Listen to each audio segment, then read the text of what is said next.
3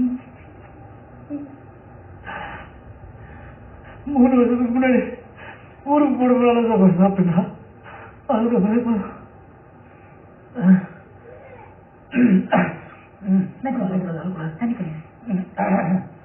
நீங்கண்ணா தனியா ரூம் கட்டி 2 பேர் பாஞ்சிருப்பீங்க நினைச்சேன். பேரண்ட் வச்சு ரூமை பெருகி சமையல்லாம் பண்ணி அந்த மாதிரி போட்டானே. நாங்களும் கொஞ்சம் குஸ்கா சாப்பிட்டோம். இல்லாடி குஸ்கா வெரி குட். அப்படிதான் இருக்கணும். நானும் அதான் தாண்டி வந்தோம் தான். எனக்கு இந்த ஃபீலிங்லாம் புரியும் சார். இது என்ன ரசம் தானே? ஆமா கொடுத்துங்க. போடு கையில் இருந்து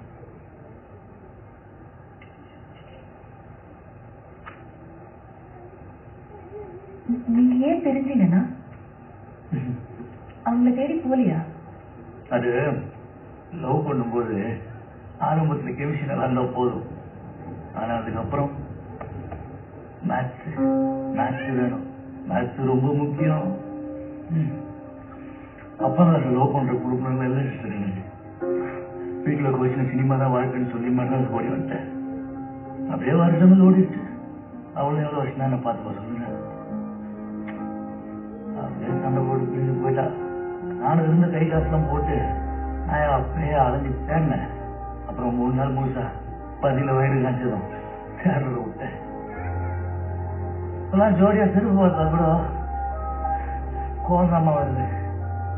நான் பாத்ரூம் போறேன்னு வைங்களேன், மனசை சமாதானப்படுத்துறதுக்கு பக்கெட் தண்ணிக்குள்ள மண்டையை விட்டு ஓட அழுதுன்னு இருப்பேன். சில நேரம் உடம்பு திருப்தி படுத்த ஐயோ சாரி தப்பா பேசுறேன். பட் சாப்பாடு சூப்பரா இருக்கு. என் அனுபவம் பயங்கர இல்லைக்கு நேரா பேசிட்டு இருக்கா ஒரு சிஸ்டர். லவ்ன்றது ஒரு சூப்பர் ஃபீலிங். லவ் பண்ணும்போது கொஞ்சம் சிட்டுத்தனமா இருக்குல்ல, அதெல்லாம் கல்யாணம் பண்ற டைம்ல அதெல்லாம் ஃபேமிலியா உட்காந்து ஜாலியா சிரிச்சு பேசி என்ஜாய் பண்ண வேண்டிய மூமெண்ட். அது இந்த மாதிரி காதல தோத்து போய் ஒதுக்கி குடிக்க ஆசைப்பட்டு சபையில தட்டி சிரிக்கிற மாதிரி சொல்ற வழி இருக்குது. கொடுமையாது.